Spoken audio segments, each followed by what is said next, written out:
I constantly see people backtesting poorly, which ends up wasting their time and building false hope for themselves when it comes to the live markets. So I wanted to make this video for you guys so that hopefully you can gain some tips and tricks on how to backtest more efficiently and help that journey to profitability just shorten, come quicker. I want you guys to be profitable. That's the point of this channel, to help you guys out. So we're going to get straight into it. Oh, one thing I do want to go through actually is I'm not really going to be going through live trades on this video. If you want to just see my approach to the markets and the trades that I take, I have a couple of backtesting videos from the last few weeks, but this is more going to be for, tips, tricks, advice, all of that. And I just have the charts pulled up to explain some of the things that I'm talking about later in the video.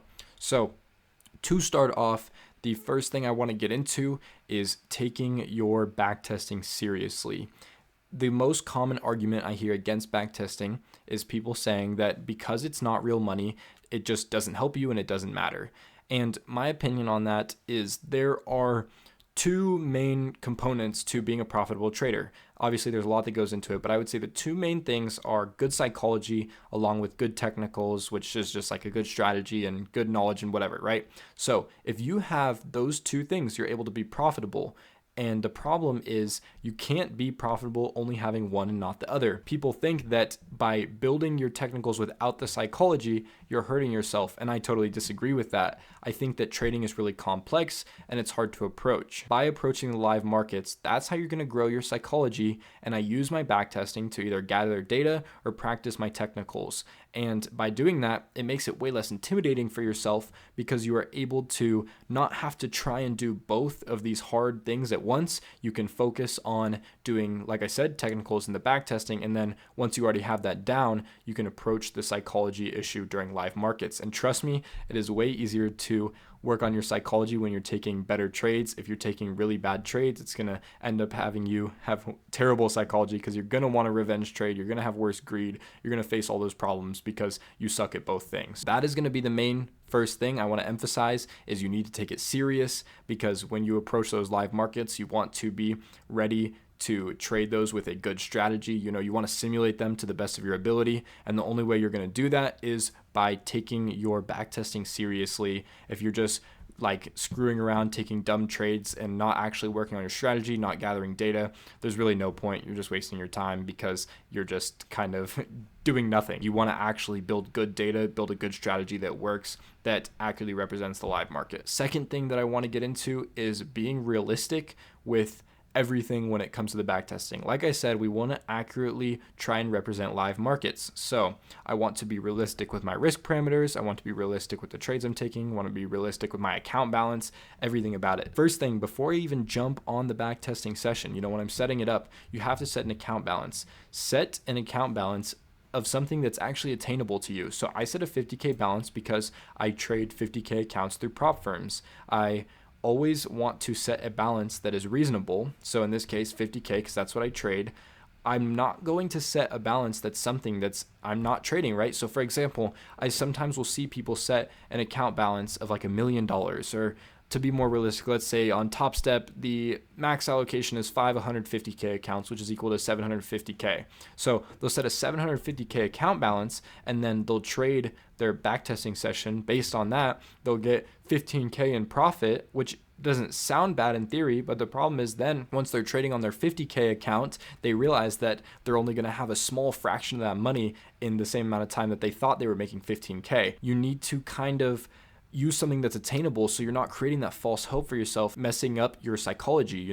If you think you're supposed to make 15K and you only make 1K at the end of the month, trust me, you're still doing good because you're making $1,000, but you might start trading more aggressive, even over leveraging because you think you need to make more money. And like I said, just messing up that psychology, it's not worth it. So use what's attainable, backtest based on things you can actually do. And along with that is you need to be using risk parameters that make sense. So for example, if you're on a 50K, like I said, most common account, if you're on that 50K funded account and your maximum loss limit is $2,000, why are you trying to risk $2,000, $1,000, whatever, when you're backtesting? Chances are, when you are on your actual funded account, you are not risking the entire account on every single trade. You're trying to use good risk management. You're probably risking maybe $500. I mean, even up to $1,000, depending on the way your strategy works, whatever, that's fine.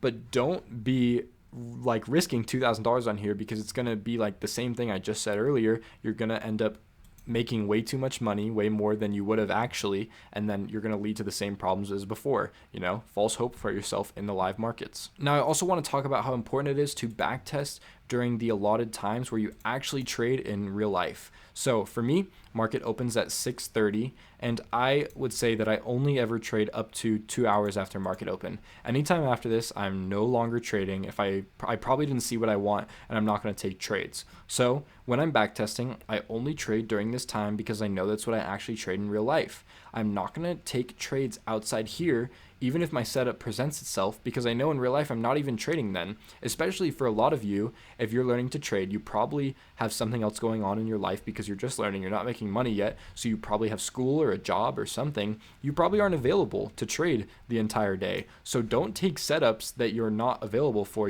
If a setup presents itself at noon and at that time you're at school and you're not able to trade, don't take it during your backtesting session, because you're again going to create this idea in your head that you're making all this money, creating that false hope for yourself, creating false confidence with your trading abilities, and you're not even going to be able to take those trades. So take what's reasonable. If you only trade an hour into market open and you trade until, let's say, 7:30 my time, then only take these trades here. If that's all you can do, don't force something in a time when you're not even able to take a trade. Okay, so obviously there is more that comes with being realistic than just your account balance and risk and times you trade, but those are some of the main issues I see, so I wanted to address those. But main thing is, try and simulate these live markets to the best of your ability. Now, the last thing that I want to talk about is being timely with your backtesting sessions. So the first part of that is you want to try and find a good balance of how much you backtest.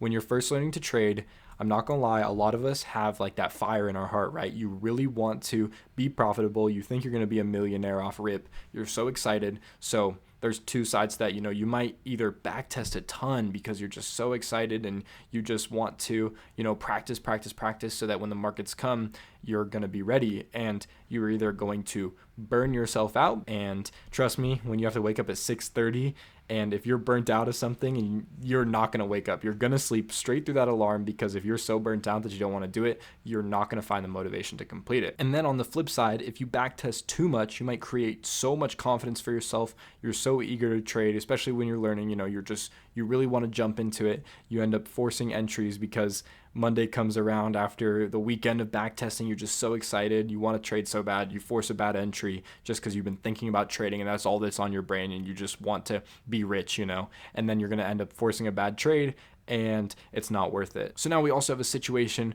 where you backtest too little, and then you're just not able to build the same discretion that people are building because you just don't have the same experience. You can become profitable in a shorter amount of time. There's so many resources. I would say even my own channel, I'm giving you free advice as to how you can get better, or there's even paid ways. But back 10 years ago, it's so much harder because there wasn't the same resources. Now there's so many resources, so many people teaching, there's so many ways that you can learn, and you have this ability to backtest as well. So you're able to gain that discretion faster and practice without having to forward test. But if you're not utilizing that, then you're just not going to learn. It's not just going to instantly pop into your brain. You can't backtest for 5 minutes once a week and then gain the same discretion as someone that's practicing all the time. You need to make sure you're practicing, make sure you're just finding that good balance in the middle, not too much, not too little. Then the last thing that I want to talk about is also trying to trade in a timely manner when you are actually in the middle of your backtesting session. So let me explain what I kind of mean by that. So I'll give you a trade example. When I look at this chart, the first thing that I'm seeing is we have this 5:30 candle, which was probably a news candle, very likely created this news low, and I'm going to mark that out, right?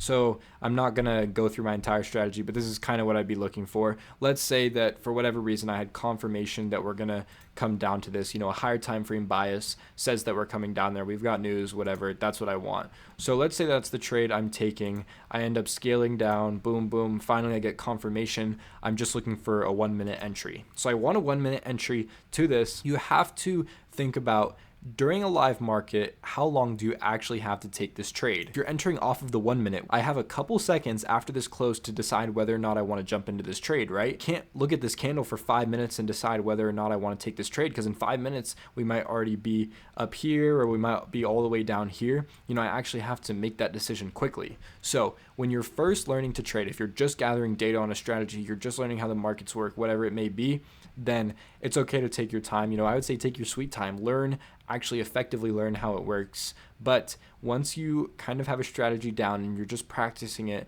try and kind of be a little bit quick with it. Don't take your sweet time, because like I said, if I waited 5 minutes to decide whether or not I want to take this trade, then it's going to run without me in real time. So I kind of try and run through it quickly. Once I see this happen, I want to try and jump into this quick. I might think, oh, boom, this is the entry. If I want to short this down to this low, for example, take it, now. Don't wait 5 minutes, try and make the decision, because look, boom, if we played out a few candles in live time, we would have been all the way down here before I decided to take this entry. So try and be realistic with the amount of time you actually have. In the live markets, the market is constantly moving. You don't always have 5 minutes, you don't have 20 minutes to make a decision based on a 1 minute candle. You have to make your decision snappy. So once you actually develop that strategy, try and simulate those markets again to the best of your ability so you can be realistic. Hopefully you were able to gain something from what I said about backtesting. Again, make sure you're backtesting efficiently, otherwise you will be wasting your time and you're going to mess with your psychology and create that